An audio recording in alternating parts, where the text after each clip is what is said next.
This begins an interview on August 1st, 2003 in Knoxville, Tennessee with Kurt Peeler and Bob Gracia. And let me begin by saying you're actually a Knoxville native. You were born in Knoxville, Tennessee. Yes. On January 6th, 1940. Right. So you're a pre-Pearl Harbor Pre-Pearl Harbor, right. baby. Could you tell me a little bit? Your parents, their names were Con Massey and Dorothy Massey. And my mother was a native Knoxvillian. She grew up here in Knoxville. And your father, sounds like you didn't grow up too far from here, Lincoln County. Down in Middle Tennessee. Middle Tennessee. About 220 miles away. So you have deep both Knoxville roots yeah. and just Tennessee roots in general. Right. Could you tell me? He came to school here, and that's where they met, and then we stayed in East Tennessee until 1948, and then moved back to the home place down in Middle Tennessee, back to the old home farm. So he moved back to the farm. His home place, right. Well, could you start by talking a little bit about your parents, maybe how they met? My dad was in the ag school here at UT, and my mother was a secretary out at the ag college.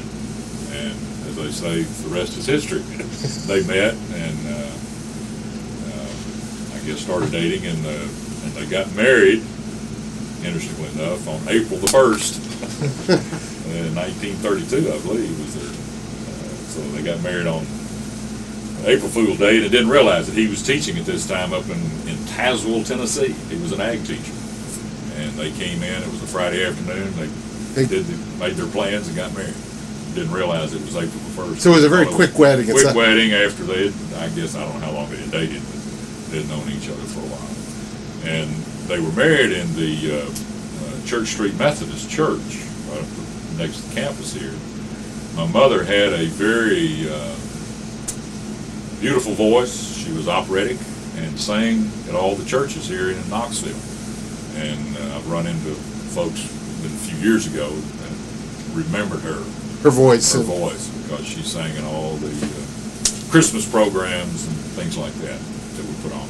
The Messiah, she sang the Messiah really well. How long had your mother was a Knoxville native? What high school did she go to? She went to Old Knox High. She was the first female cheerleader. She was a little bit of a women's liver before her time. She did a lot of things that I think she smoked before women were. So she was a smoker when you. She was a smoker. Unfortunately, I say that unfortunately, but she started when she was young, and then, like I say, she was one of the first. I think she was the first female cheerleader for Old Knox High. Because before then it was only male cheerleaders. Only male cheerleaders. What else? You said she was a little bit of a woman's liber. Anything else that she did? Well, and she drove like the wind, and later years she had the CB radio, and that was a fad, and her call sign was Leadfoot Mama. And I can remember one time I got caught for drag racing, and she said, "Well, what's the big deal?" So I knew at that point I was not in too big of trouble. So, like I say, she was a little different. It sounds like, if I might use the term, your mother was something of a character. She was a character. It sounds like she did the commercial course when she went to high school. I would assume so. Yeah. Because she was, and in later years she worked at Redstone Arsenal, NASA, and she was one of the, I guess you would say, for one of the better terms, she was one of the top secretaries for the guy who ran part of the NASA program at Redstone Arsenal. So she had quite an interesting career. This was after we got out of school, out of the nest. So she returned to the workforce when you were growing up. Was she working, or did she? No, not really. Until we got into high school. Yeah, and then the youngest of three boys. And when I got into high school, she started working again, and then she went to. See, we're located where we grew up, about 25 miles from Redstone Arsenal. So a lot of people worked at the Arsenal that lived in Tennessee, Fayetteville, Tennessee. And she became one of those that worked there, I don't know how many years, until she retired. Like I say, a lot of guys that I've run into that knew her said she would blow them off the road coming home. So she had a reputation, I'll put it that way. And your father, he taught Taught agriculture, and of course we moved back to the farm, so we farmed as well. Mhm. Growing up, I was, we got up at dark 30 and fed and did all that, and then went to school. I rode a school bus for 2 hours to get to school because we lived out in the country, and by the time they made the whole route, it's a long ride. A long ride, and I was the second one on the bus, so we would actually go back in the rear and lay down and sleep on the way. I mean, a bunch of high school kids. Yeah. Sleep anywhere you got a chance to. And then, but yeah, and my older brother still has the farm. He moved back. So the farm is still in the family. Right. He retired out of the military as well, and he moved back when he retired, and that was in '78. So he's had it now 25 years. And how far does the farm stretch? As far as to go back, the original farm was bought by my granddad in 1906. So my brother, he said we're going to hold it at least for a century, and then longer. I think he's not going to leave the farm. Your grandfather's name, what was his name? His name was John Massey. John Massey, and just so we definitely know the name, and the farm is located again in Lincoln County. Lincoln County. And, it's between Mulberry and Kelso. Okay. Out in the country. And it's still somewhat isolated. It sounds like. Yeah, it's for a long time we were 5 miles from the nearest paved road. That's pretty. So we were, and they just in the recent, I'd say the last 5 or 6 years have paved the road. So it was country gravel road up until. Yeah, 5 miles is you were really off the road. Well, and what used to be interesting, there would be times when I was in high school playing football and basketball, I'd get a ride up to Kelso, which was 5 miles, and then I would walk home. This is the old, I'll walk uphill and, both ways to school. But I literally would do that sometimes, which was not a big deal. I mean, walking 5 miles. Yeah, you just. Just did it. And usually somebody would come along and pick me up and take me on home because my dad had already gotten home and my mother was coming in from Redstone Arsenal. So, it's just the way we did it. Now, I'm curious, you were born in Knoxville now, right. And you lived in Knoxville during World War II as a small child. Is that, or where did you live? Well, actually, we moved from Knoxville when I was about a year old. We moved to Greenville, Tennessee. Okay. So I remember growing up in Greenville, and I remember World War II. I remember the blackouts. Mm-hmm. I thought that was a big deal. We put things over the windows. I remember, and at the time I didn't realize what it was all about, but we had a hutch of rabbits that we raised. Of course, we ate them. But I didn't, as a kid, 5 years old, I played with them, and you didn't realize they were being contributed, to. You didn't realize they were playing with supper. Right, that's exactly it. Plus, I remember the Victory Garden. In later years, I knew the term Victory Garden, but at that time, we had a garden in the backyard.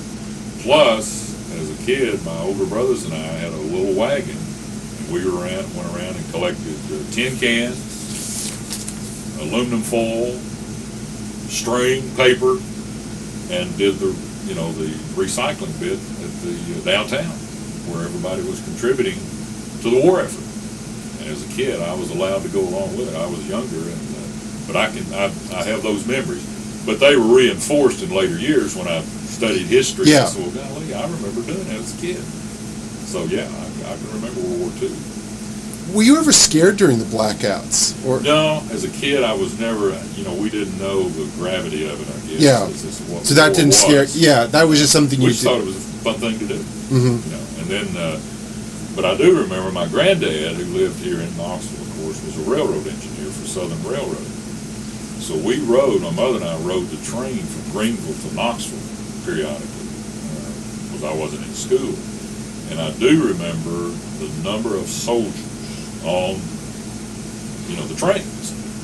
And that was always the thing for a kid, to see all these guys in uniform. Oh, particularly for a 4 or 5-year-old, that must have. And of course, back then, the trains were used extensively, as you well know. Yeah. As history has proven, for the transport of troops and everything else. So yeah, I have vivid memories of that.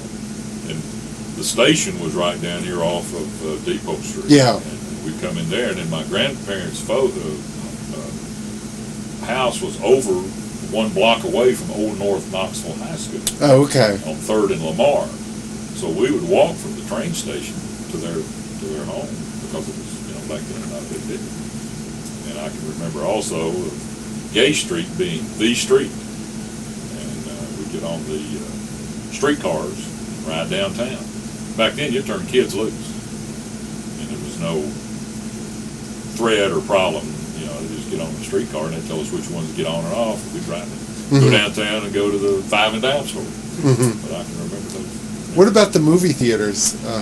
Interesting there, the movie theaters, the Bijou was there, and of course the Tennessee. I remember going to those, and early on, and this is where I guess my mother got some of her musical prowess. My grandmother, early on in the 20s, played the piano for the silent movies. Oh, wow. in one of the, I don't think it was the Bijou. I think it was another theater downtown. But I remember her playing the piano. And she played the music to the silent. And she said, this is what I used to do. Yeah. I'm curious, how often would you come into Knoxville when you were living up in Greenville? Of course, we were here for all the holidays. Yeah. And we came down some during the football season. I remember that. So you went to games very early, it sounds like. The first one, I was 8 years old, the first one I went to in 1948 before we moved back to the farm. And here again, giving you a little history, I can remember played North Carolina. Charlie Choo Choo Justice was the tailback from North Carolina. And of course, I've studied this since then, but Hal Lilford was the tailback for Tennessee. But I can remember that game, that was the first one, 1948. And when's the most recent game you've been to? Whenever they played at home last year. The last home game. Actually, no, unfortunately, we went down to the Peach Bowl this year. Oh, okay. In Atlanta, so that's the last game we've been to. So you've been up to date from 8 to 63, in Greenville, would you go to the movie theaters in Greenville? Of course, back then you could go to the movie for a quarter. That got you in the movie, bought your popcorn and Coke, and we'd go on Saturday mornings and see the Western, and of course they always had the what was it called? The cereals, Yeah, so Tom Mix, and then you had the Charlie Chan and all that group. So it sounds like you were a fairly regular moviegoer. Yeah, we went a good bit as a kid. Usually on Saturdays. Yeah. On the weekends. Your father what led him to move to Greenville? It was at that time, like I say, he was an ag teacher, but he got a job with Purina Feeds, and he was a salesman. And he sold for Purina, and I'd make the circuit with him sometimes out in the country. He would go out to, all the little local places that have the feed stores, hatcheries, and things like that. And then, right about, I guess, a year or two before we left Greenville, he became the ag teacher in Chuckey, which is north of Greenville. It's now called Chuckey Doak, I think. But he became the ag teacher there, and I remember going out. He built, or had helped build, the ag building for the high school. And I would go out there as a kid and watch the construction. But he also coached basketball. He was a basketball coach, because I remember going to basketball games. So it was kind of an interesting history when you think back on it, things that you remember as a kid. I can remember sitting on the end of the bench holding the ball. Little gymnasiums, they weren't anything like we have today, of course, little country gymnasiums. And your brother, how much older was your brother? Let's see, I'm 40, he was 34, so he was 6 years old, 5.5 years old. And then my middle brother was about 4 years old.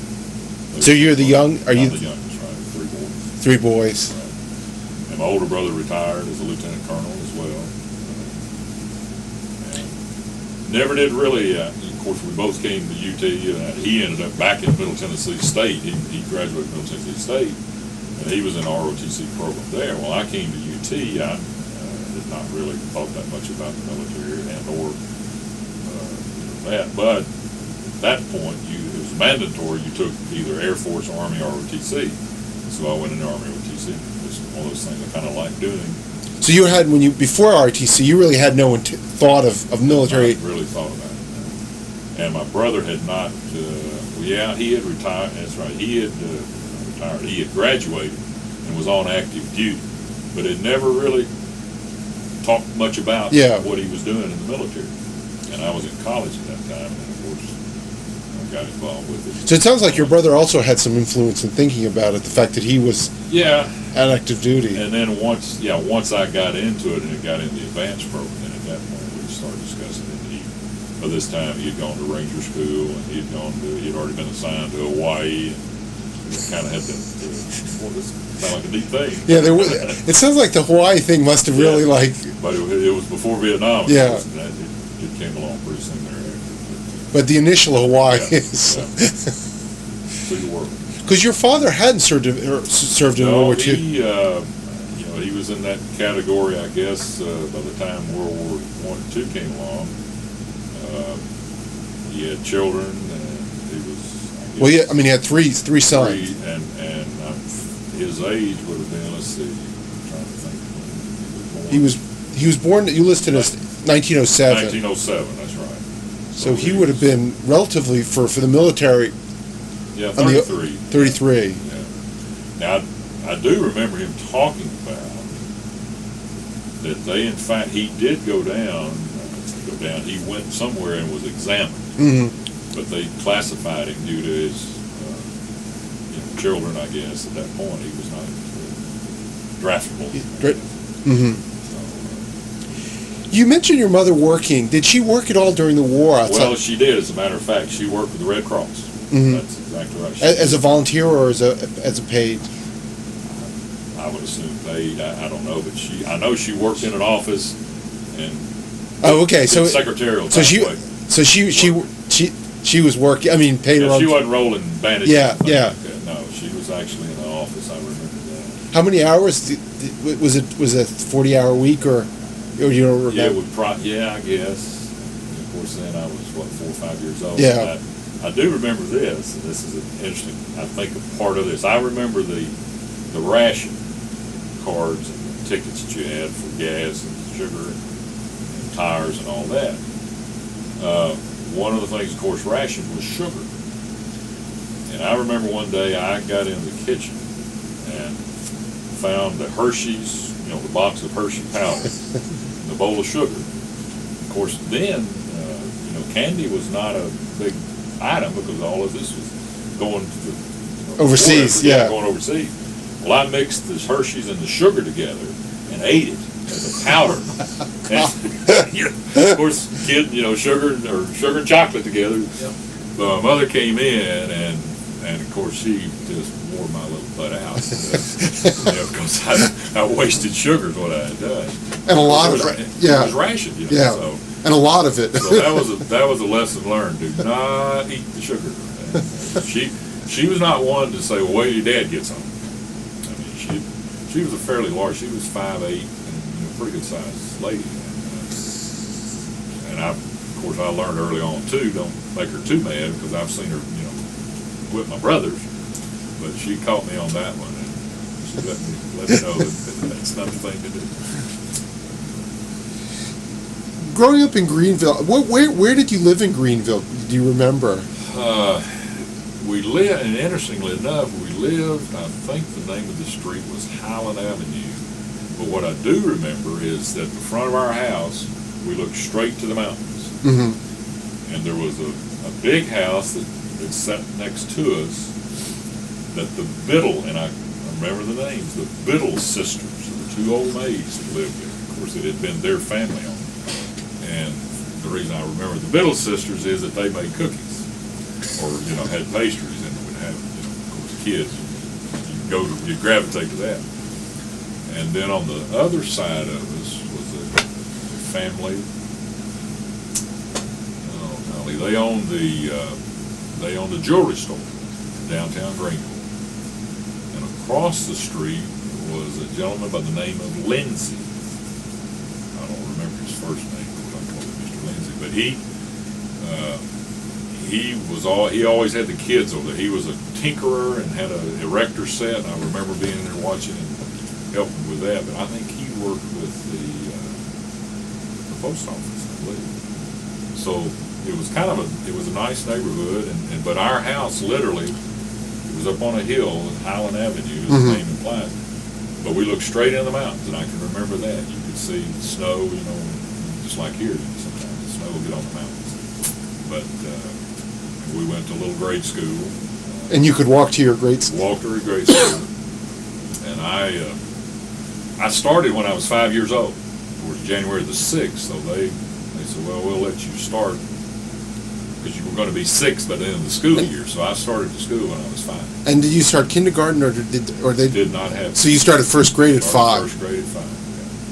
And of course, I had, my middle brother was still in the grade school at that point. My older brother, I think, had already gone to the junior downtown. So yeah, I started when I was 5 years old. And so you were on what some might say an advanced track, without. How did that? Interestingly enough, my middle brother, who was the smart one of the family, actually, he skipped a grade. Mm-hmm. And I don't, back then, I don't know if that was a common thing or not, but he literally, I think he skipped the 2nd or 3rd grade. They just said, he's got to go on, and we both, looking back on it, of course, I started when I was 5, he skipped a grade, so we both finished high school early. And our growth and a lot of maturity, I guess, we've talked about this in later years, that, it might have been a good thing had we been with our peer group, if you will. But, that's life, as they say. But my brother, middle brother, was a very, very bright individual.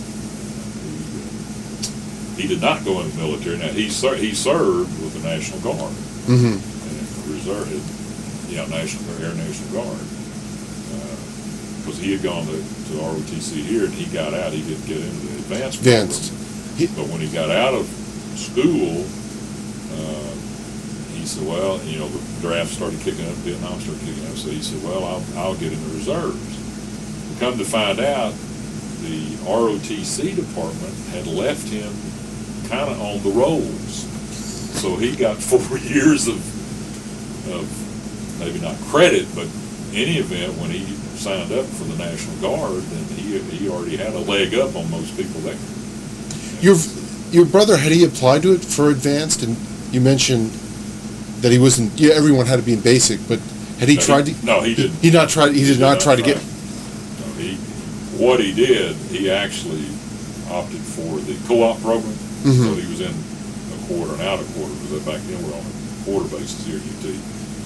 So consequently, he was not in school full time. He was in and out. He worked down in Chattanooga.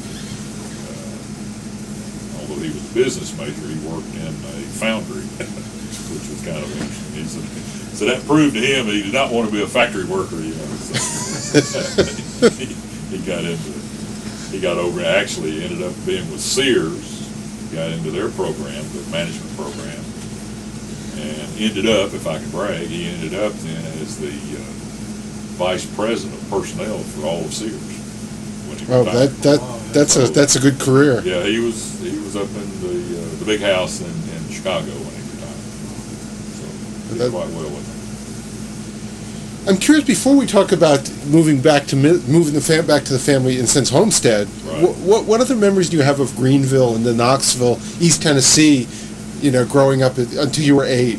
Any other? Well, just, the normal things. Of course, in Greenville, there was a neighborhood, of course I described a little bit of it, but there was a neighborhood of kids, and in the summertime, we played all the outdoor games that you play back, the kick the can, and no bears out tonight, but of course you didn't have TV. Yeah. And and at that point, kids could run freely in the neighborhood because everybody knew who you were and where you belonged and all that stuff. So we played, I don't know how late it was, I'm sure it was not as late as it seemed, but we played well up into the dark during the summertime, so that at least had to be 9 o'clock or 10 o'clock or so.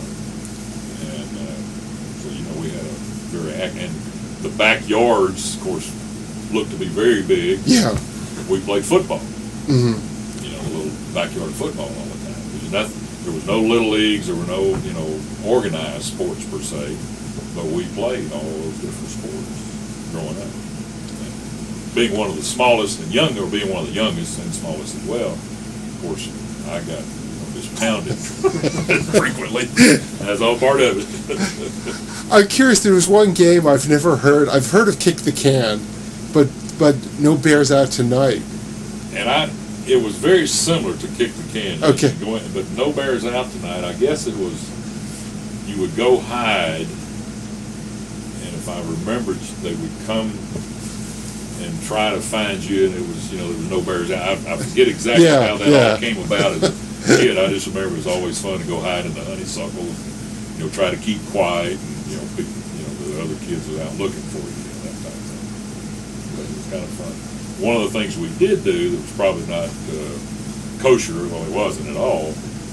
They had the street lights back then were just kind of open bulbs, not anything sophisticated as we have today. And that was the thing that we would throw rocks and try to break, should have been doing that, but that happened. And every now and then, somebody would get lucky and knock one out, and we'd all run. So that was a little bit of juvenile delinquency there. Nothing more than that. We didn't do a lot of stuff like that. You mentioned not having TV, but what about radio? Had radio. How often did you, any favorite program? The afternoon programs, and this was more after we got moved back to the farm. There were a lot of the afternoon programs, Straight Arrow. I remember that was one. And you could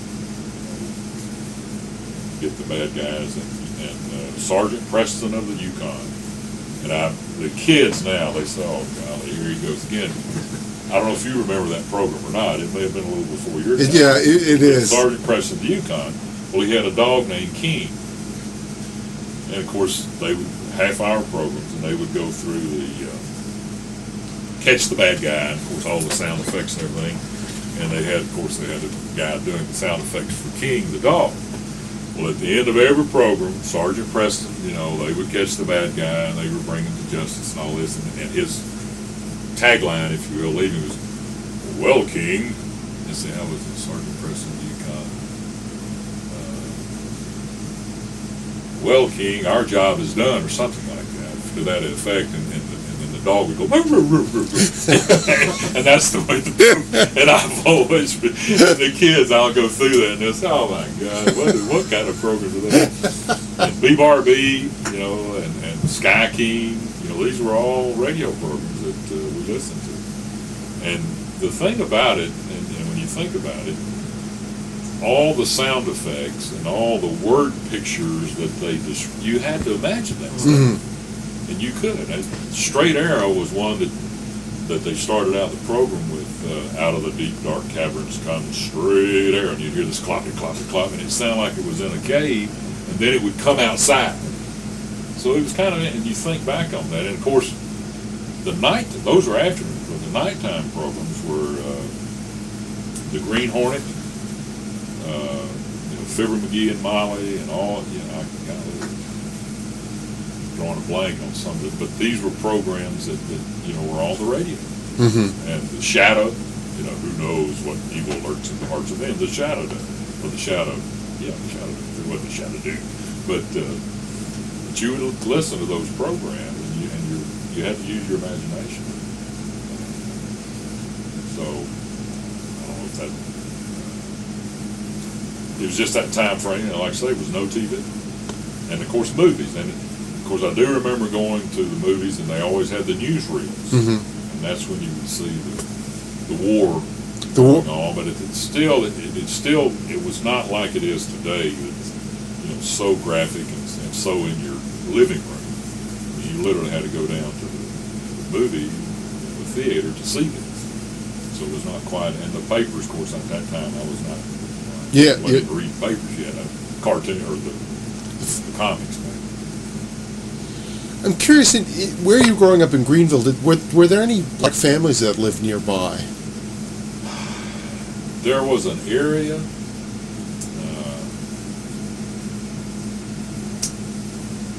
that's an interesting, trying to think back, there was kind of down over behind, there was an area that was for blacks, and I do remember this, part of the collection effort for the war was cardboard. Mm-hmm. And I remember a black family, I guess, kind of assume that they were all older blacks, had an old truck, and they collected cardboard. And I can remember, it's one of these things, that you start thinking these things, and the images pop back in your brain, that I guess they were kids, they were older, but they were still kids, would lay on top of the cardboard to hold it down as the truck would go through the neighborhood. Mm-hmm. And I'm sitting, you think back on that, it was totally against all kinds of safety. OSHA would have had a real fun with this, But I do remember that they'd be up on top of the cardboard holding it down. And they were part of this sort of scrapping. Yeah, but they were, of course, the schools, were segregated big time. But there was not that many blacks in Greenville, as I remember as a kid.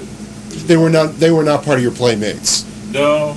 The first time I had black playmates, of course, is when we moved back to the farm, and we had tenant farmers. So you had tenant farmers when you were. Well, yeah, and of course, being 5 miles from the nearest paved road and a mile or two from the nearest neighbor, the tenant farmers' kids were our playmates, and we got along well. Played, and I'll tell this may make sense to people that have been around a farm, but a lamb, a sheep and a lamb, kind of that real close feel of a lamb. I'm trying to think of his name. One of the black kids that lived on the place, we raised sheep, and I remember one day he was petting the lamb. We had caught a lamb, and had them laying there in the barnyard.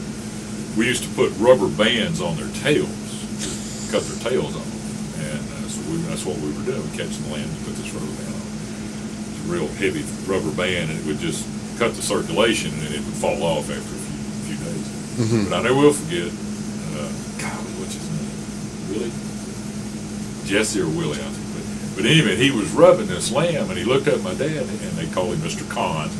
They called on, and that was interesting. I was called Mr. George. Mm-hmm. We're the masters of the manor, so to speak. Although we were the same age, or kids, but they would call me Mr. George and call my dad Mr. Con. Just kind of the way the old South. But I knew he looked up and he said, "Mr. Con, said this feels just like hair." Well, you think about it, his hair was close knit and it felt like a lamb. And I remembered that. I said, well, I guess to him it does feel like hair. It didn't to me. Yeah. But no, we had... How many tenant farmers did you have? We had 2 families. And, of course, looking at it from... if you really get down to the brass tacks of it, it was basically one step away. And I say this not in any... just, I think, the fact of the matter, it was about one step away from slavery. Mm-hmm. We provided for them, and I'll tell you a story about that, but then, we let them, we had a house for them, very meager, now that I look back on it and go back and see that they're still there, the old houses are still there. Falling down, but there's no more, and don't have any tenant farmer. I guess the last tenant farmer left in probably the late 50s, after I got in college. But still, pretty late into the. Yeah. Oh, yeah. Well, while you were growing up, but like I say, we provided for them. We let them. We had them a cow, and they were going to raise hogs for killing and chickens and all that. And then at the local store, they ran a tab all year long for sugar, coffee, the basic staples. And at the end of the year, they would sell the corn, and my dad would pay them for the corn that they had raised. Of course, they raised the corn. Of course, took his cut and paid them for the rest. The tobacco, and if they raised hogs, we would take them to the market and, sell them for them. Well, I remember one year they settled up at the store, and this black guy's name was Gene Blair, big tall black guy. I never will forget it, because he kind of took a shine to me again. And I say this, he had one cross eye that was just really bad. But anyway, they went into the store and settled up at the end of the year, right around New Year, right after Christmas, and he walked out with $5 in his pocket. That's what he'd really made. That's what he had made for the year. Which is the 1950s. So the 1950s, and of course, all during the year, and I guess my dad was probably, and you said, well, that's pretty graphic. They had run the tab all year long. Yeah, yeah. And we provided, and if the children got sick, my playmates, if you will, Dad would take care of them. Mm-hmm. They'd get them to a doctor, and so that was kind of that was the understood. That was a medical insurance program, if you would. And of course, back then, doctors didn't charge that much. Yeah. You could get the basic stuff done. But thinking back on it, and when my dad passed away, my brothers and I were home, and we were going, and he kept very meticulous journals. Mm-hmm. And I hope that my brother still has them. Yeah, those are really, I hope, those for historians, that's... Oh, yeah, Yeah, that's exactly, what they call the first source or whatever. Yeah, those are... In his handwriting. But in any event, he had kept meticulous records, and he had it listed by date, what they did, and he paid $1.50 a day for their labor. Now, if they were working their crops, like if they were working the cornfield or the tobacco or something, that was on their time, so to speak. But if they cut fence rows, or if they brought in hay, or anything like that, he had this listed in there, and it was $1.50 a day for the wages. Yeah, I'm hoping all those records those are just wonderful. Yeah. But you think, and at the time we didn't. I do remember this on Saturday mornings a lot of times. One guy in particular, Arthur Lee Wilson. These names they kind of come back to. We call him Ott, but it was Arthur Lee Wilson. And Ott would come up to the house on Saturday morning about mid-morning, and he said, "Well, Mr. Kahn, I'd like to get the pay. I want to go to town." Dad would say, "Well, Ott, what'd you do this week?" Well, this became kind of a routine. Ott would go to town on Saturday night and buy him a jug of moonshine whiskey, and get drunk. And he would come back home probably late Monday afternoon or sometimes on Tuesday before he could get back to the farm. So we lived 12 miles out in the country. So he'd work maybe Wednesday and Thursday, possibly. He might work 3 days a week. Mm-hmm. And they said, "What'd you do this week, Aunt?" "Well, I cut the fence, right? I put up some fences, or I cut some wood, Okay, that's about $4 or whatever it was. Paid him the $4. And then he would get on the road and start walking. Because he knew that the local people, a lot of them went to, and we did too, we'd go to town on Saturday afternoons. It was a ritual. What was the town that you would go to? Fayetteville, Tennessee. Fayetteville. About 6,000 or 7,000. It hadn't grown, or it's about that now. It's maybe 9,000 now. It's a little old town. Had the square and the whole bit. But that was the big town. That was now the big town. That was the big town. But in Fayetteville, there was if you grew up there, it's Fayetteville. The little southern way of saying it was Fayetteville. Of course, they had a black part of town, and that's where they would go down and they'd get the moonshine whiskey and have a good time on Saturday night. And he'd leave his wife, kids at home, because that was just the same. Now, we had another family, now to show you the difference, to flip that a little bit, we had another family, the Hardens, Charles Harden and his wife, Emma. I can remember seeing them today. And they had 3 children. They worked, they saved their money, and I'll tell you a real interesting story later on. But in any event, they were neat, clean, their house was spotless, and they eventually left the farm and went into town, and they were able to I don't know if they bought a place, but they were able to move to town and get off the farm. Mm-hmm. Their children all went to school. And my brother, who went on active duty in '58, was down at Fort Jackson, South Carolina, as a basic company commander, basic training company commander. And Willie, their oldest boy, enlisted in the military. And my brother was out on the drill, he was out somewhere out in the, company area. And he heard this, "Hey, Mr. John." And of course, here my brother's a first lieutenant, and here's a private over here hollering, "Hey, Mr. John," and it was Willie. And of course, I guess two or three sergeants just jumped all over. "What the hell do you mean calling the lieutenant Mr. John?" And so my brothers called him in, and he said, "I'll take this private with me," and took him into the office, and they had a visit, so to speak. And we don't know, and my brother told me about that. He said, "You're not going to believe who showed up." And he was not in his company, but he was close. He was close. He's the next company over, I guess, at Fort Jackson, South Carolina. And we don't know if he stayed in the military or not. So you don't know what happened to the Hart family. We do know they moved to town. Yeah. And eventually they had this Willie and two daughters. I remember that. And I think the girls married, and they. But you get a sense they became a very successful family. Yes. They got out of the sharecropper. Yeah. What happened to the other family? Well, they just moved. They moved to another area or moved to another farm. And in later years, I did run into Gene Blair, the tall black guy I was telling you about. He had moved to town and was kind of living, I guess, on welfare because he was older. Mm-hmm. And I remember my wife. Of course, she grew up around there, although she grew up in town. She was a town girl. She wasn't a country girl. But we saw him one day, and he leaned into the car, and I said, "Gene, it's good to see you. This is my wife."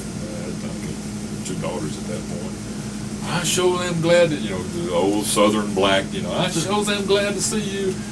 And of course, my wife was kind of, leaning back. Of course, and I just say it like it is, he reeked, if you will. But he was very proud, and I was proud to show him my family, and he was proud that I took the time to stop and talk to him about it. But when we drove away, then she said, "My God, did you know?" I said, "Yeah, he was on our place," and so it's kind of a different situation. I'm curious. You had sharecroppers on the farm until the 1950s. What led to the decision not to keep? Was it? Were you able? I think my dad at that point decided not to do the farming anymore because it was a hill farm. Yeah. And it was you couldn't mechanize. Mm-hmm. You had to use mules. So you had to use mules. Oh yeah. So you grew up with mules. I grew up with mules. No tractor. Now we had a tractor. We had some bottoms that we used the tractor in to cut hay and do things like that. The basic row crops, as you call them, were up on hillsides. Now, I do remember this. We had a guy who came out to test a tractor, not a tractor, but one with tracks on it, like a tank or something like that. He said, "Oh, yeah, Mr. Conson." Everybody called everybody district, Mr. Conson did one. So, "Oh, yeah, Mr. Conson, this black guy." He said, this thing will, "Man, you can plow these hillsides." So let me run a test. And he said, "You can bring your neighbors in, and we'll just show how this thing's going to work." My dad said, "Okay." So he took him up on the steepest hill we had. I mean, this thing was just, you had to almost hold on to keep from falling. And he put that thing, he started around there, well, the back end would go downhill. It wouldn't stay, it couldn't stay in the ground. It wouldn't plow. And he wrapped that thing up and went back to town and would never, of course he knew him. The guy ran his equipment company there in Fayetteville. Mm-hmm. But, Daddy gave him a chance to test his equipment, and it didn't work. And all the neighbors, they're sitting there chewing on the tobacco, spitting on the ground. That damn thing ain't going to work. They knew right away what was coming. But now the mules, and I don't know if you're familiar with the term, we call it a Syracuse plow. No, I've not heard that. It was Syracuse, New York, where these things were made, but they were a hillside plow. And this may really sound weird, but we've got one at home.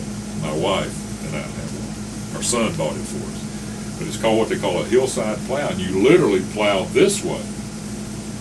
Which direction? Because they were going that way. How would you describe that direction on? Well, it's kind of a circular. You go around circular. the hill, you know. Yeah. Then when you got to the other end, you had to come back. Well, this plow, literally, you had a lever on it. You would kick it, and you would roll it, and you could come back the other way.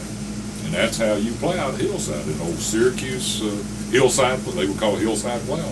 And they've got a lever on it that you could roll the plow point over this way, going this way, and roll it coming back the other way. And that's how you plow it. And you'd have two teams. We had 2 teams of mules. They'd plow it'd take them a long time to plow. And then, of course, they'd go back and plant the corn. And then you take, of course, a lot of people laugh at it. So, oh, yeah, so your wagons, the old wagons you used to gather corn had one set of wheels were this big, one set this big, going around the side of the hill, which is not true. But, we laughed at the wheels were the same size. The wheels were the same size. But I can remember going out helping pick corn, as they say, by hand. Of course, now they got the corn pickers. It's all that flat land. But you said your father, one of the reasons he decided to abandon sharecroppers or tenant farmers were... I think it was economics as much as anything. And plus, I think from a... And I feel this is kind of... We never really discussed it, but I think from a social viewpoint, he just said, this is not a right system, and I'm not going to participate in it anymore. And I think economics, too. Of course, hillside farming was tough.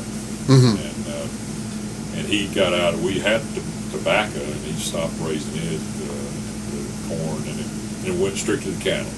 So it's now cattle. It's today. It's just cattle, strictly. Just cattle. And my brother, he's got it, as we say, in good shape, far as cleared, and got good pasture and all that, and he runs cattle. I should have asked you earlier. How big is how many acres is we it? had 300 acres.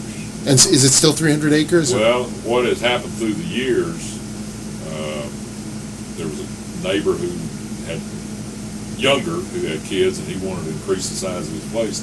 So my dad sold 100 acres, so it's 200 acres. 200 acre, which is still a substantial. It's a nice site, and it's a good cattle. It's a nice site, and it's divided by the road. So you got one side that he'll pasture for a while, then he can swap and pasture the other side. Of course, he's got the barns and stuff that he can run them into in the wintertime. Although they don't come inside, he feeds them down at the barn. Yeah. Other than that, they're all outside. And he got ponds and springs and creeks, So the watering, it's up in the head of a holler, as we call it back then. But there's a lot of springs and creeks coming out, so the water has never been a problem. It sounds like this must have, you liked it. It sounds like you like to play outdoors. This must have been a great place to sort of.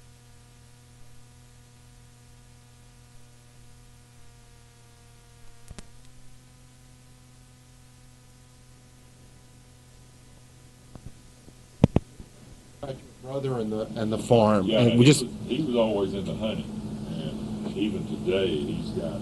I've always said if we ever have a war here in our borders, I know where I'm going to get outfitted because he's got all kinds of weapons, loads his own ammunition and stuff like that. And I just in line with that, our middle brother just recently called him and said, "Hey, I want to. Do you have any handguns that you might be willing to sell me one?" And I don't know the conversation per se. My brother said, "Well, yeah." And so he came up and bought a handgun from him. He lives in Savannah, Georgia now. My middle brother does. He's retired from Sears. And he said, I've got a permit to start carrying a handgun. And I said, "Well, what the hell do you need a handgun?" And he said, "We've had problems in Savannah, Georgia with muggings." And he said, "I'm going to even up the playing field." He said, "I'm not going to be held hostage to downtown Savannah." And I thought, okay. And this may sound interesting. I have never owned a weapon. Mm-hmm. I grew up around them. I was in the military, but I've never owned a weapon. And I told him, I said, "Well, let me tell you this to you." And from little brother telling my big brother, I said, "If you pull that thing out, you better be willing to use it."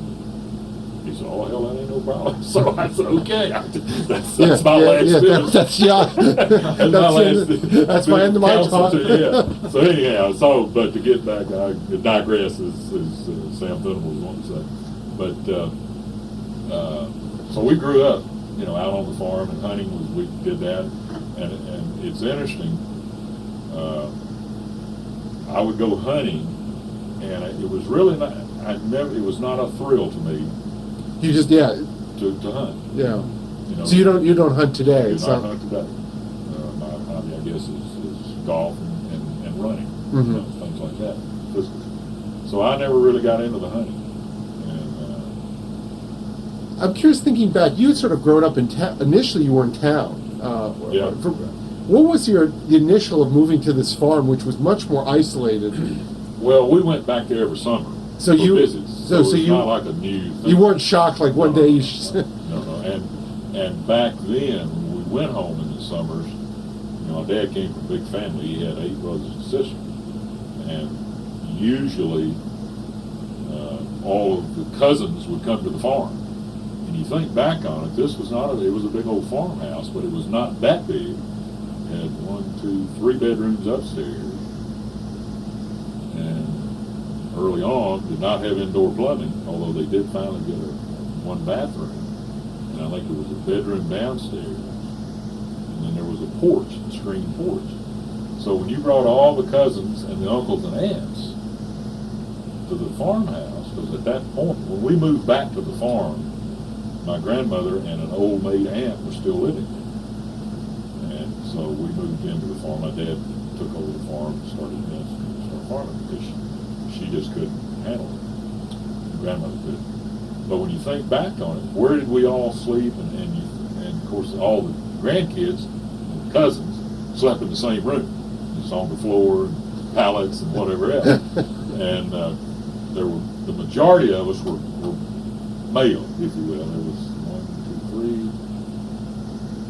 3 female cousins, the rest of us. So they kind of had to fend for themselves, sleeping in the same room, which back then was kind of interesting. So you grew up in a sense, a very large family. Oh, yeah, large family. Yeah. So there were trips back to Knoxville then. You weren't. Well, now this was my dad's family. Yeah. Down in Middle Tennessee. Okay, so to come back to Knoxville, we would come up probably at Christmas once we moved to the farm. Of course, we'd come up to some football games. But my mother had one sister that lived in Chattanooga. She only had one child, so from that side of the family, it was fairly small. But we would all get together here in Knoxville during Christmas primarily. Then my grandmother finally moved to Chattanooga with my aunt in later years. But the farm was not a shock to us because we'd been there and we enjoyed it. Going down on the, you could go swimming in the creeks and corncob fight and all that stuff. Do the things that you do on the farm. You mentioned about indoor plumbing. When did the farm get indoor plumbing? Was it when you were living there? No, it was before we moved back. So you didn't, yeah. But I do remember as a kid, they did have, quote, the outhouse, but they put in running water first. And the running water was from a spring way up on the hillside, and they built a catch tank, if you will, to catch it in, and then they put in a water line, and it was gravity flow. And that's the system they have today. Still? It still works. The spring still runs. They've got the catch basin there, and the water's still clean enough to... Yeah. Now, my brother has, and I think my dad did too in later years, they put just a filter on the line, but the water was still good to drink.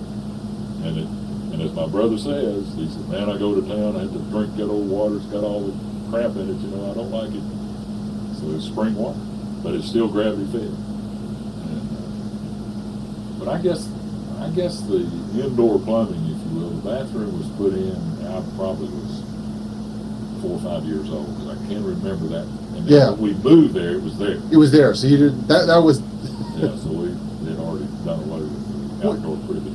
When did the farm get electricity, do you know? I do remember that. That was, we had the kerosene lamps and all that. So you initially didn't have The electricity came in about 40, after World War II, 46 maybe. It was there when we moved in 48. But you remember going to the farm But early on, prior to the kerosene lamps, they did have a system, and I didn't see this because I wasn't born yet, but in the 30s, maybe early 20s, late 30s, late 20s, 30s, they had a carbide system. I don't know if you've I've heard people describe that. And it basically was you use the carbide, and I don't know the process, but it made a gas. And they had pipe into the house these carbide lamps, and it was like the line would come out of the wall, you'd have the flame there, if you will, it was carbide. But the old carbide building was there for years, and it was kind of a little storage shed. But they had that system, and then they went to the kerosene lamps for some reason, and of course they finally got the electricity, and TVA was really anyway. But I also remember the telephone system we had. It was the old crank party line, and you literally would crank this thing, and you would ring 3 rings for so-and-so, and of course, I don't think we could get through to town. This was just kind of out in the neighborhood. You could talk to your neighbors. Just in the neighbors, but not long distance. Not long distance. And how, throughout until high school, through high school? No.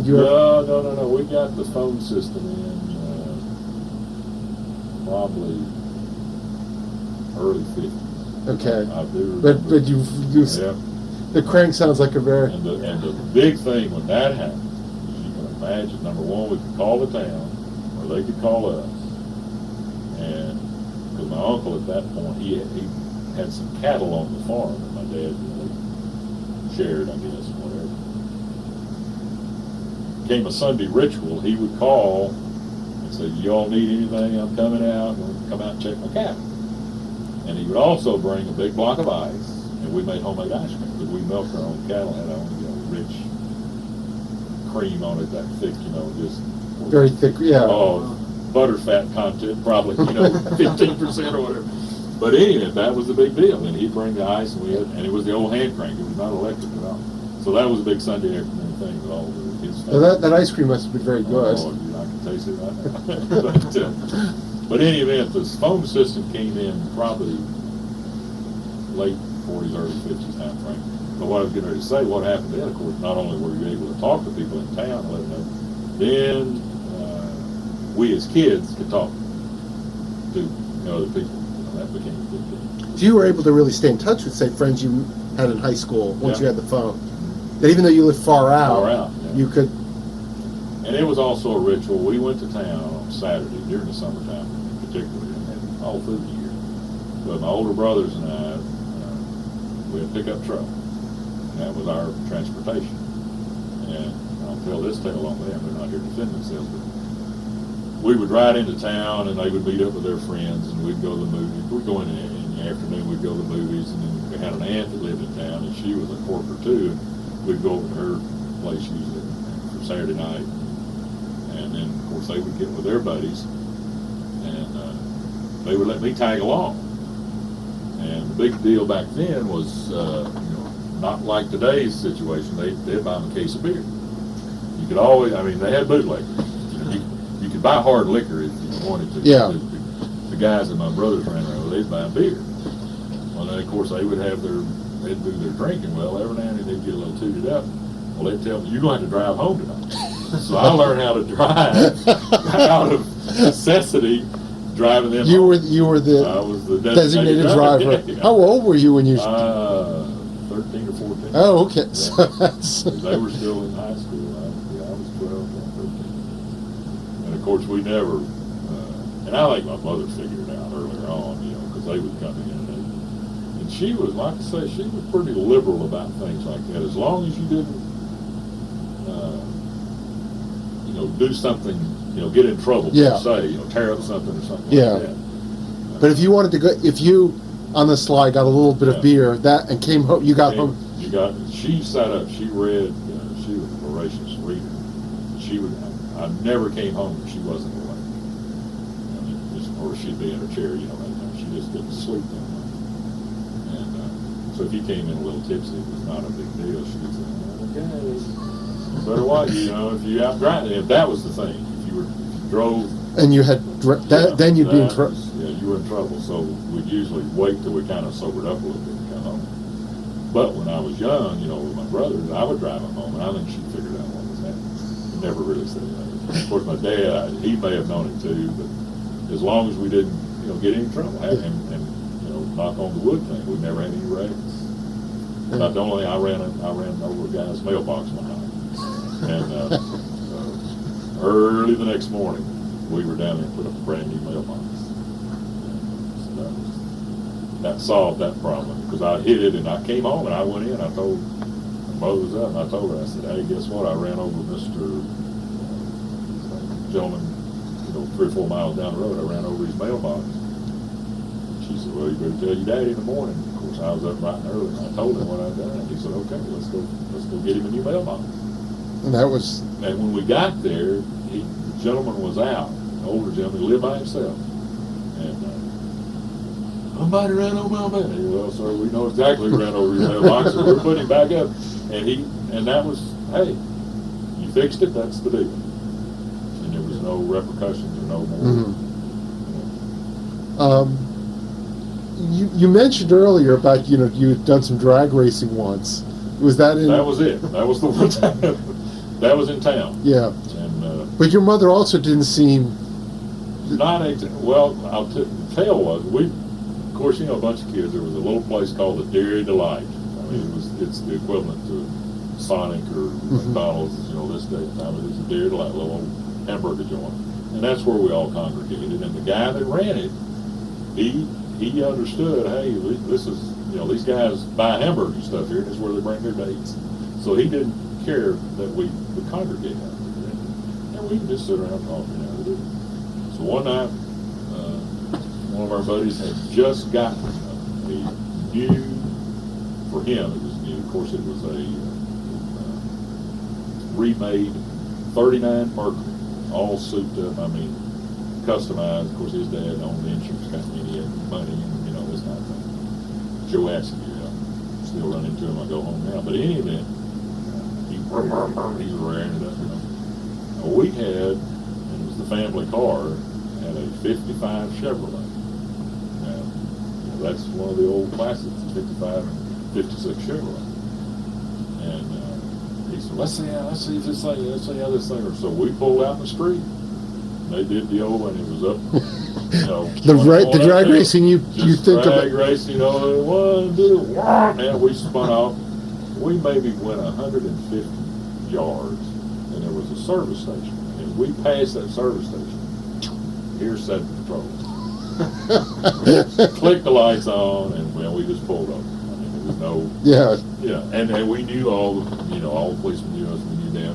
But this was the highway patrol, and he pulled us over, and he said, and he was giving us a little bit of the right act, and he said, Massey said, "You live out in the country, don't you?" I said, "Yes, sir, I do." He said, "You got anybody that can drive you home?" Yes, sir. And I had one of my guys, in the neighborhood, he lived out in the farm, Temple Ward, he was with me. He said, "Well, has he got driver's license?" Because I'd had my license maybe 3 months, and just got it. I said, "Yes, sir, he's older, he's got his license." He said, "Well, he's going to drive you home. You're not driving, I'm taking your license." And literally, I handed it to him. And he said, "Have your daddy call me tomorrow."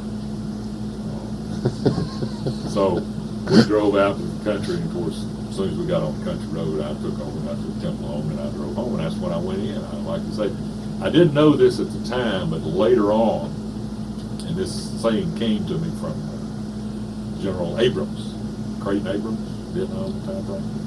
He had a saying that bad news does not improve with age. It's a good line to. The way General Abrams used it is, man, if you've got a screw up, don't try to cover it, or the bad news does not improve with age. And I've always thought, that's good. Well, in this situation, like I say, bad news doesn't. So I walked in and I said, hey, I got my license taken away from me. And Mom said, for what? I said, well, Joe asked you and we drag race down in the middle of Fayetteville. Well, see anything wrong with that? I said, I said, well, the policeman, or the patrolman, I can't remember the Tennessee Highway Patrol, I said, the Highway Patrol got me. She said, well, so the only thing I could see, said, you might tear up the car, said, you shouldn't be doing that. So that's a little rough on her. And I said, yeah, okay. She said, but you gotta tell your daddy tomorrow. I said, oh yeah, he wanted me to call him. So, or one of my dad called. So anyway, I was bright and early when I'm in there, hey, guess what? And Dad was very, he was not one to, you could tell when he was upset and by his terminology, and he said, well, what kind of monkey shine was that? And I go, ooh, boy, he's a little upset at this. And he said, well, I'll call him. And so he called, and, about 2 days goes by, and I'm still on pins and needles, because he never said a word. So he kept walking in one afternoon. And he handed me the license, because he'd gone to town, he met with the stroke. He said, this is the last time this is going to happen. That's all he said. I breathed deep, and I didn't get a fine, but he handed him license. He said, that's the last time this is going to happen. I said, yes, sir. And that was. So, through the years, though, I've gotten speeding tickets, but as far as doing drag racing or doing anything like that as a kid, But it sounds like discipline in a lot of ways was very low key. There was a lot of real sense of you have to be responsible for your actions. Well, and I think part of that was the fact that my dad was a school teacher, mm-hmm. and was well thought of, and plus, and I know you've heard this and you've heard people talk about it, your neighbors would police you up mm-hmm. and discipline you if you had to in the school system. Oh, I went to school, of course. They knew my dad was a school teacher, and of course I had older brothers that had kind of mm-hmm. paved the way one way or the other. But and to indicate that, when I started to high school, so I went to my dad taught in a county high school out in the country, and they didn't play football. The city school, Fayetteville, played football. Well, I wanted to play football. My older brother had gone in to play football. After my freshman year, I said, well, I want to go into town to play football. My dad said, okay, we can do that. Change school. But I had to sit out a year back then. And my middle brother stayed out. He stayed in the county school. He didn't go to that. But in any event, when I ended up down in the city school, the principal of the school and my dad were classmates, had gone to high school together and had played football together. Barry Lindsay, big guy, named Clyde. And I remember getting, well, we got another Massey with us this year. I was, oh my God, because I had cousins and my older brother, and so, the Massey name. So consequently, there was as you say, there was a responsibility to not get into too much trouble. Because of the standing, if you will. But we didn't have, I think back on it, we just didn't have any bad actors or kids that were juvenile delinquents. Yeah. We just didn't have them. Because in one ways, in reading this, some of this seems very tame. Like, your brothers would have a few beers. Yeah. But they wouldn't drive. They wouldn't drive home. They'd have you drive. Yeah. Or we wouldn't go out and tear up stuff. Never stole anything. Yeah. Now, we stole watermelons out of the fruit stands, that they had on the square. And I think one of the funniest cases in that situation was one of our friends' dad was a policeman, and he'd go up and say, there's, a bunch of blacks fighting down, part of Blacktown. Well, he'd take the patrol car and he'd go down there and see what it was. Well, they had the fruit stand right on the square, the public square. And we'd get in there and get 2 or 3 watermelons, and we'd go out and cut them open, and of course we'd just eat the hearts out of it. We wouldn't eat the whole watermelon. And that was stealing. You get right down to the nitty-gritty of it. Well, one night we were at the fruit stand, and the guy that owned it drove up. He said, my God, we've been caught. And he says, put those damn watermelons, and he was all blustering, put those watermelons, because we had, a bunch of them in the floorboard back seat of the car. So man, we started putting watermelon back. Well, we kept two that he never saw. And we put all these back. He said, "You boys get out! Don't you ever come!" I mean, he was raising hell with us. "I'll call the police on you." "Yes, sir. Yes, sir." We drove away, so we still had two watermelons with us. And I don't know if he had a count on them or not, but still. So that was about the extent. That was the extent of the thing with some water. Yeah, watermelon stuff like that. Or you go out in the country, you can go out in a watermelon patch and steal something. And that was that was done. It was not a major deal. I'm curious, what Boys will be boys. Yeah. what music did you listen to when you were? Oh, rock and roll. So you were listening to rock and roll. Elvis and the doo-wop, bebop, all that stuff, because that was in the 50s. Yeah. And we laugh about it now with our kids and our grandkids, this music. You can't hear the words. You don't know what they're saying. And it's all loud and everything. And we used to laugh about it. I said, "Hey, boy, we had organizations, I guess you call it. They were the gay teens and the sub-devs. These were female organizations that the teenage girls belonged to, somewhat like a sorority. Yeah. But they were called the gay teens and the sub-devs. Those are the two I remember. Of course, you had to be invited to belong, and then they each year they'd have a summer dance and then have a winter dance around Christmas time and in the summer. Well, all these little towns around there had the same groups. Well, they would, when Fayetteville had their dances, of course, you got a date and you went and you had your girlfriend there, and then all the other towns, the stags would come over. The guys would be invited to come over and be a stag, as they call it. And they would, and it was very seldom. Every now and then there would be a little tempers would flare, if you will, and some guy try to make a hit on your girlfriend or something like that. But basically, they were just good times. But we had black rock and roll bands that would play this white-only audience. White-only audience. And it was a black band. And there was one group called, you're bringing back a lot of memories. One group called the Jets, and their lead singer wore dark glasses. And this, of course, we had it in the Elks ballroom. It was a big room, and it had the lights were low and everything. Had tables around the edge, but anyway, he'd wear these dark glasses. And I remember one night they were on break, and we'd go up and talk to them. And as it ended up, a lot of times we'd bring them a half a pint of whiskey. We'd go out, we knew where the local bootlegger was. They'd give us money, we'd go buy it and bring it back to them. And I remember asking him one, I said, "Why are you wearing the dark glasses? It's dark." And he said, "That gives me class." Okay, whatever. But that was what was interesting about it. The black bands, the real rock and roll kind of bands played for the white dances. And I know there were probably the older set, if you will, the parents probably had the swing bands, and they were usually white guys. So in many ways, your parents were listening to different musicians. Different little. And then they're listening to white musicians, and you're listening to black musicians. Yeah. And now this, and people say, "Oh no, I think you're bullshit." But That you can X out. Yeah, but I've heard worse. So that one. Yeah, well, there was a little black club. I don't know if you call it a juke club or not, but that's what they used to call them down south. The black clubs. There was one outside Fayetteville called Bobby and Jean. They called it Bobby and Jean's on the Highway. It was out on the Pulaski Highway. Bobby and Jean's on the highway. Well, it was an all-black club. Well, we would go out there. I say we, the white guys would go out, and we would stand along the wall, and they would bring their black bands in and play and dance and go on. And they didn't, as long as you came in and you just kind of were there, they didn't have any problem with it. Little Richard. Remember Little Richard? Oh, yeah. He's still going today. Yep. He would come there and play. He was from Huntsville, Alabama, or down in Alabama somewhere. And we remember listening to Little Richard way back there before he ever became, really famous. But he would come to Bobby and Jean's on the highway. We'd go out and listen on Friday nights or Saturday nights.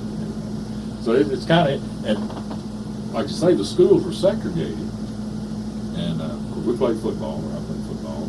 We had our team. Central High was called in. West End High was the black school. They had a better ball club than we had. I mean, just saying it like it is. They had better, And they it sounds like they won more. Oh, they were undefeated year in and year out.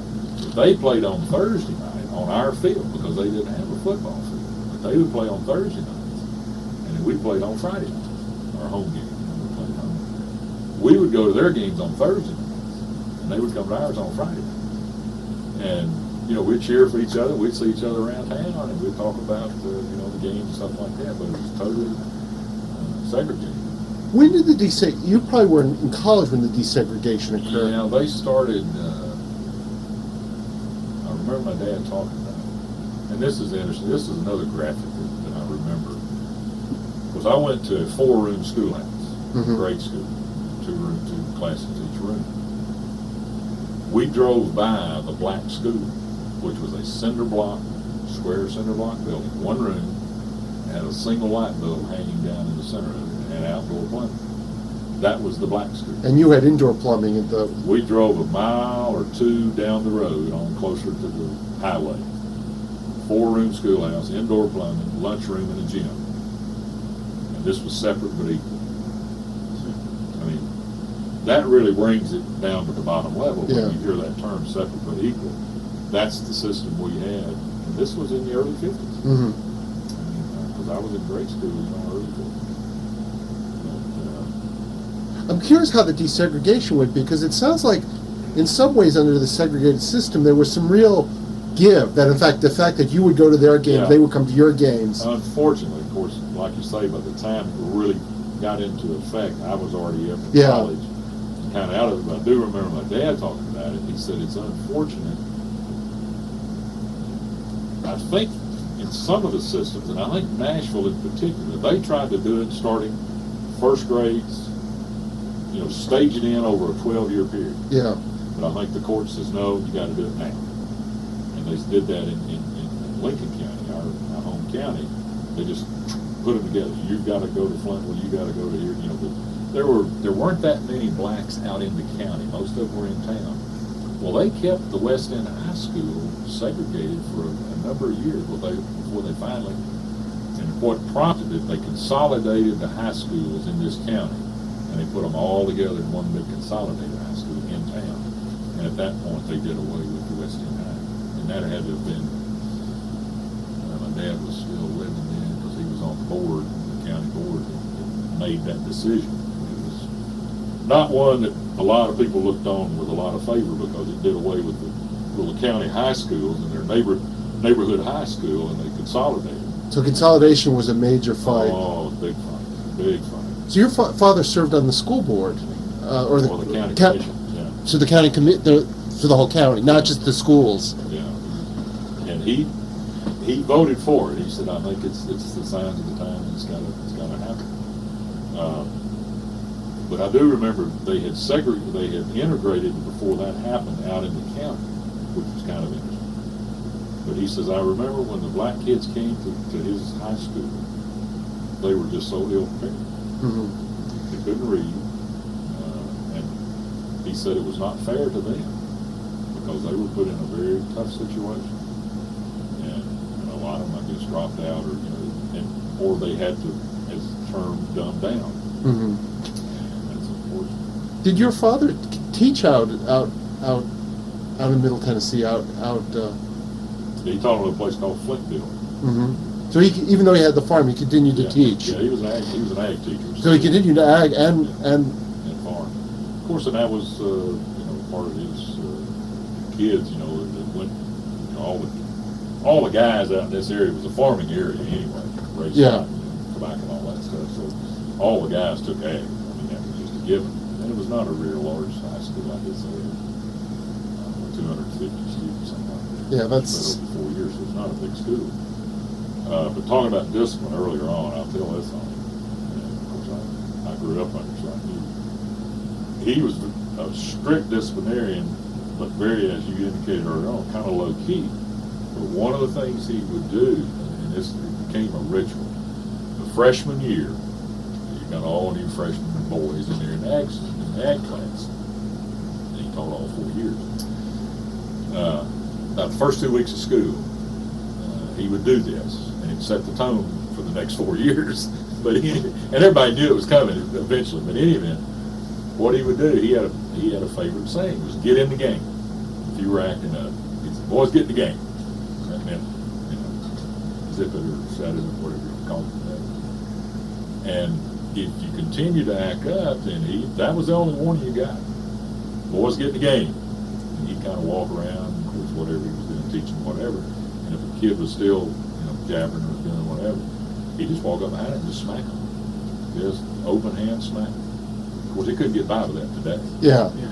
But, pop, he did. He said, son, I told you to get in the game.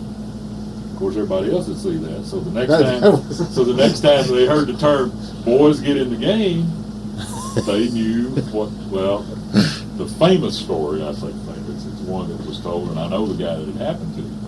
He, was doing whatever. My dad said, hey, get in the game. Well, Moody Bradley was this guy's name.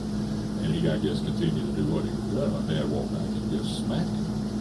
And he said, son, I told you to get in the game. He said, well, what's the score? He hit him again and said, it's 2-0, my favor. and this guy on this day, he's a little younger than I was already out of high school when this happened. He said, I tell you what, your dad made a believer out of me. I said, hell yeah, I grew up here. I know what you're talking about. So that's some of and the principals where I ended up going to high school, played football down in Central. Had two principals, like I say, one of them my dad had gone to school with, and they did not have any problem with grabbing you up, just wearing you out, or smacking you, whatever had to be done to get you under control. And to get sent to the principal's office was not a fun thing. I mean, they didn't play games, so everybody knew that. And then you had to get this one there. And if guys got into fights, every now and then you'd have that happen. Whoop, stop what you're doing, get all the boys, you go to the football field, they put the boxing gloves on, the two guys that were going to fight, and the principal would make them fight until they literally couldn't stand up. Fighting or boxing is taxing anyway. Oh, yeah. And they just wear them out. So now, next time you boys want to fight, this is what's going to happen. That was kind of a neat way to get your frustrations out. It was interesting. That was the kind of discipline we had. But one thing I will tell about this principal I was talking about with my dad's classmates, their high school football team back in the 20s, 1924, unscored upon and undefeated. And they had, I've got a picture on them right today. Of that? Showing the team, they old leather helmets, and no face, that big old raw country boys. When you were going to high school, was it expected you were going to go to college? Or what was the sense of that? Well, our family did. Yeah, there was. Yeah, that was never. Well, because both your brothers went to college. They had already gone, but that was never a question with our family. But you also mentioned everyone took ag. Did you take ag, or? I took ag that freshman year. Yeah. I went to my dad where he taught, and then when I moved or changed schools and started going to they had ag at Central High. Yeah, but it sounds like you would. I didn't take it. I was never into farming. Yeah, you wanted to get. It sounds like you wanted to get off the farm. Yeah, I was never into farming. I mean, I enjoyed it. I think back on it. It was good experience and good training and all that. But my older brother now. He, like I said, he's back there right now. He really enjoyed it. And my middle brother never did enjoy it. So we both got off. So you went to college prep when you would transfer. That was one of the reasons for transferring Central was to the college prep. Not necessarily. I mean, of course, my middle brother went to the country school, as we call it, the county school, and he went to college without any problem. But he was a hell of a lot smarter than we were. I mean, innately, really, I say that, but he was. But they didn't have it back then. They didn't have what they like to do. They had college prep courses or co-op or whatever type of courses. We just all took the same thing, and then I can remember. I guess we took the SAT or whatever those were back then. I remember going over to Columbia, Tennessee, and taking this test, and then just rode up here and enrolled, and there I was in school. So, now, your older brother, where did he go to college? Just so he started to UT. Yeah. He came up here, and and like I say, you learn from your older brother's mistakes, I guess, or transgression, whatever. But anyway, he started up here, and he joined a fraternity. And the dad said, okay, I guess I don't know if they had the conversation. Well, after the first year, he did not have good grades. And my dad said, tell you what, if you're coming home, put you to work. So he knew the guy that ran the cheese plant, the old Kraft cheese plant. His name implies they made cheese there. Well, they got all the milk from the local dairy farmers, and my brother ended up being the unloader of these trucks, of these big milk cans.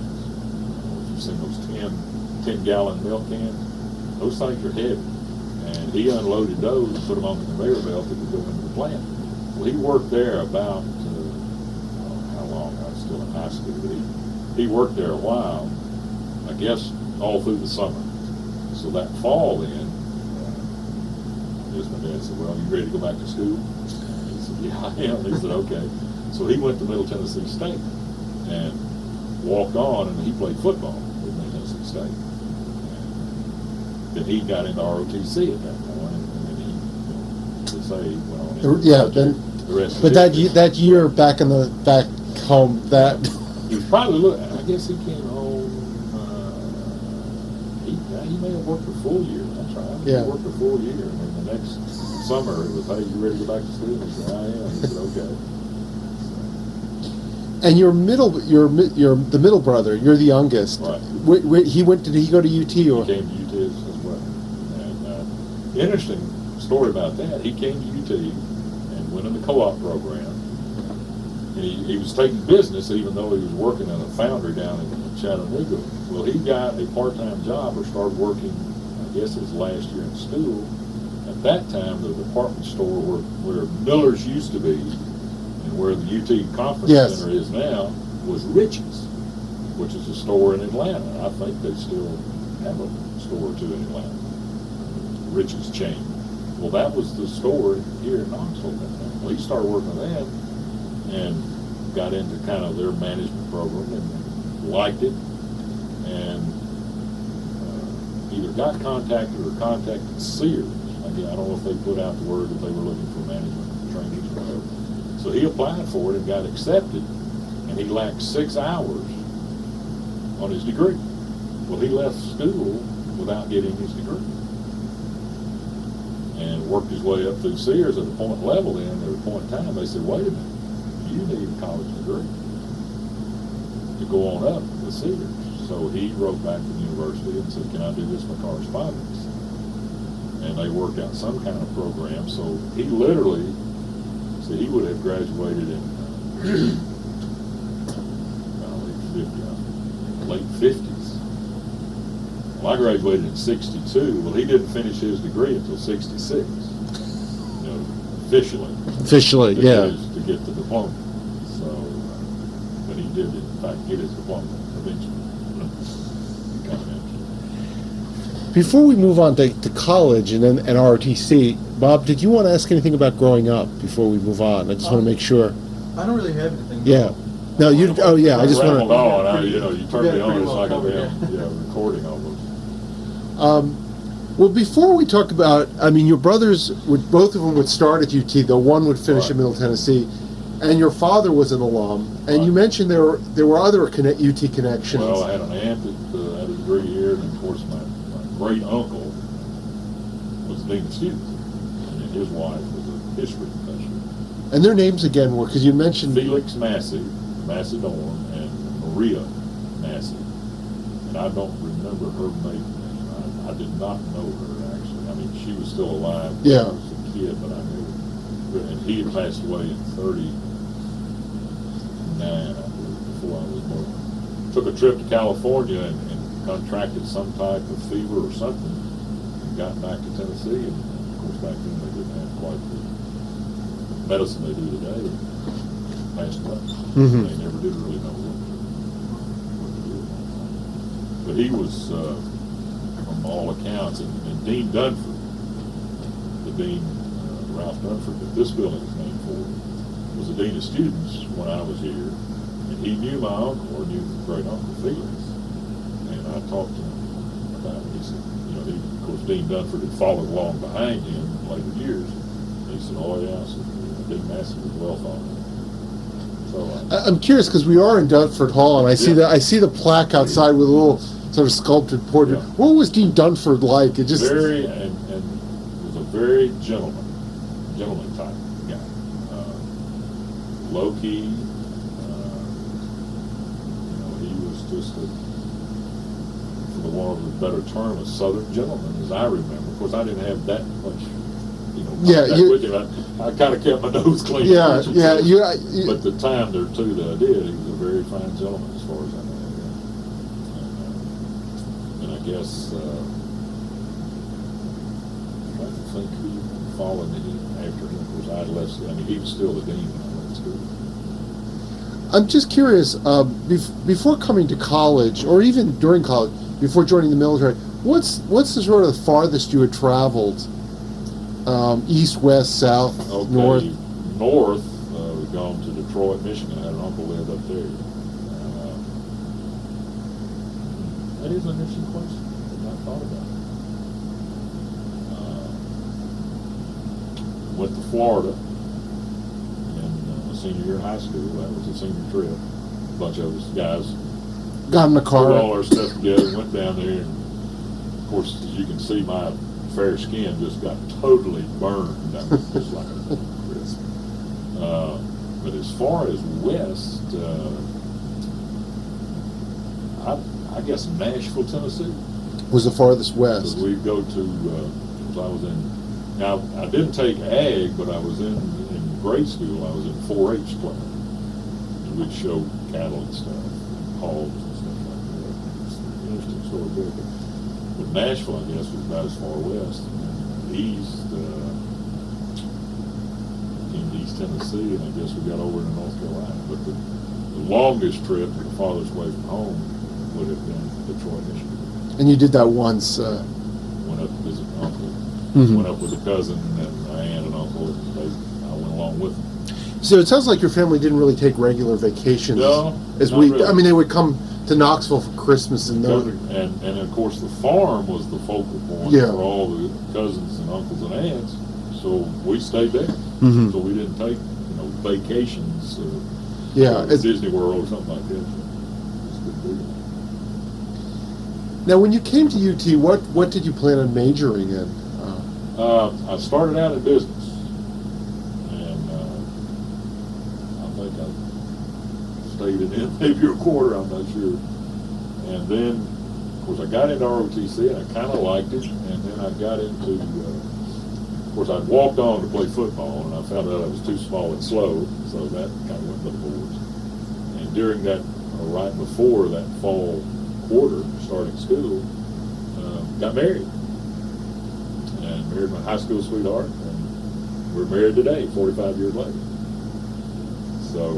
And was your high school sweetheart, was she going here as a student, or? No, she got her, as they say, the PhD, put hubby through. It was impetuous, and we were young, and but we did it. So when that happened, my dad, kind of, okay, he said, "You're gonna have to work." So that kind of, and like I said, I found out I was too slow and small for football, so I started working. And he said, "I will pay for your school, but all the rest of it, you're going to have to get on your own." So that's what I did for your brother, so it's okay. So that's what we did. So your father wasn't exactly pleased that you'd gotten married at this point in time, I get a sense. Probably not, but he never, Yeah. he never, Once- he would have never let my wife know that. Mm-hmm. My mother, she just said, "Hey, you young kids, what the hell?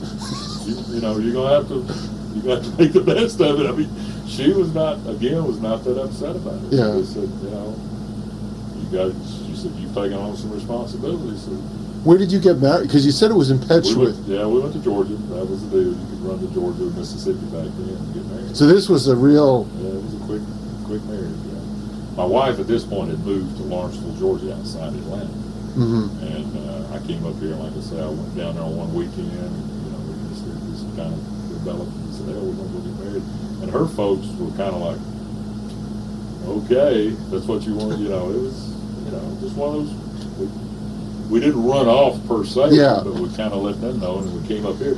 See, my grandmother was living here in Knoxville at that point, and I was staying with her before school started while football practice was going on.